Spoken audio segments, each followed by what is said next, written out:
भारत माता के BJP BJP जिंदाबाद बीजेपी बीजेपी जिंदाबाद भारत माता के जय श्री राम जय श्री राम जय श्री राम भारत माता के। ये स्टाइल का मामला है। रूपा फ्रंटलाइन।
भारत माता के भारत माता के बीजेपी बीजेपी जिंदाबाद बीजेपी बीजेपी जिंदाबाद भारत माता के जय।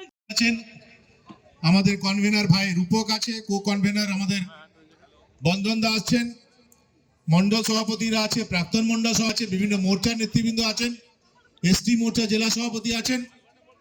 দেখুন, সবাই বলে নাকি যে জেলাতে পাণ্ডবেশ্বর সিট নাকি টিএমসি খুব পক্ষে, খুব টাফ আমাদের জন্য, নাকি টিএমসির জন্য খুব সহজ সিট। 2019-এও অন্যান্য বিধানসভায় যখন আমাদের 40,000 50,000 লিড ছিল, তখন এইখানে মাত্র 6,000 লিড আমরা পেয়েছিলাম। আচ্ছা, পশ্চিমবঙ্গে পরিবর্তন হোক, এটা আপনারা চান তো? 26-এ চান তো? তাহলে পরিবর্তন করার একমাত্র উপায়, পাণ্ডবেশ্বরে যদি আপনারা পরিবর্তন করে দিতে পারেন, তাহলে বাংলায় পরিবর্তন কেউ আটকাতে পারবে না।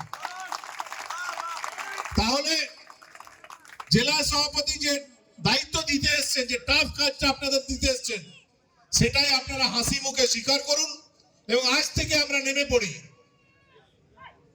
পাণ্ডবেশ্বরে 2026-এ গেরুয়া পতাকা উঠবে এবং আমরা আমাদের দলকে সবাই মিলে, সবার প্রচেষ্টায় এই সিটটা আমরা সবাই মিলে উপহার দেব, এই অঙ্গীকার আজ আমরা করছি। আজকে এখানে একটা কর্মী সম্মেলন ছিল এবং এই কর্মী সম্মেলনে আমাদের এই এলাকার বিভিন্ন জায়গা থেকে, সিপিএম থেকে, তৃণমূল থেকে অনেক কর্মী, নতুন কর্মী, তারা ভারতীয় জনতা পার্টিতে জয়েন করলেন, যোগদান কার্যক্রমটা ছিল। কি বার্তা দেবেন কর্মীদেরকে? কর্মীদের বার্তা যেটা, সেটা স্পষ্ট। 2026-এর নির্বাচন একটা ডিসিসিভ ইলেকশন, এটা আমাদের অস্তিত্ব রক্ষার লড়াই। শুধুমাত্র তৃণমূল সরিয়ে ভারতীয় জনতা পার্টিকে ক্ষমতায় বসানোর লড়াই নয়, এটা হচ্ছে পশ্চিমবঙ্গের আপামর শুভবুদ্ধি সম্পন্ন জনগণের অস্তিত্ব রক্ষার লড়াই, তারা তাদের আত্মসম্মান রক্ষার লড়াই এটা। সেই জন্য 26-এর নির্বাচনকে নিছক একটা রাজনৈতিক লড়াইয়ের পরিবর্তে এই গুরুত্বপূর্ণ দৃষ্টিকোণ থেকে সবাইকে ভাবতে হবে এবং বাকি জনগণকেও ভাবাতে হবে। তার জন্য আমাদের বুথ পর্যন্ত কর্মীদের যে কর্মসূচি দেওয়া হয়েছে, সেই কর্মসূচি নিয়ে আমাদের কর্মীরা বুথে বুথে যাবে, সাধারণ মানুষের সঙ্গে, ভোটারদের সঙ্গে কানেক্ট করবে, কথাবার্তা বলবে এবং 2026-এর নির্বাচনের গুরুত্ব সবাইকে উপলব্ধি করাবে, এটাই কর্মসূচি। 2021 ইলেকশন পরে আপনাদের সংগঠনটা পুরো কমজোর হয়ে গেছে, কিভাবে এটাকে তুলবেন? দেখুন, আমাদের যে মানুষের শরীরে একটা স্ট্রাকচার থাকে, কঙ্কাল থাকে, মাংস কখনো বাড়ে কখনো কমে, কিন্তু কঙ্কালটা সোজা থাকে। ভারতীয় জনতা পার্টির কঙ্কাল আজ পর্যন্ত সমান আছে, এখনো আছে।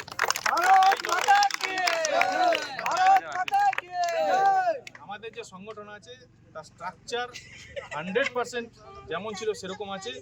আমাদের ভোটও কমেনি, বিগত লোকসভা নির্বাচনে আপনারা দেখেছেন ভোট পার্সেন্টেজ আমাদের 1%ও কমেনি, 1%ও কমেনি। ভোট ইনট্যাক্ট আছে, সংগঠনের স্ট্রাকচার ঠিক আছে। কর্মীদের বিভিন্ন জায়গায় সন্ত্রাসের কারণে বিভিন্ন কারণে অনেকে হিমশৈল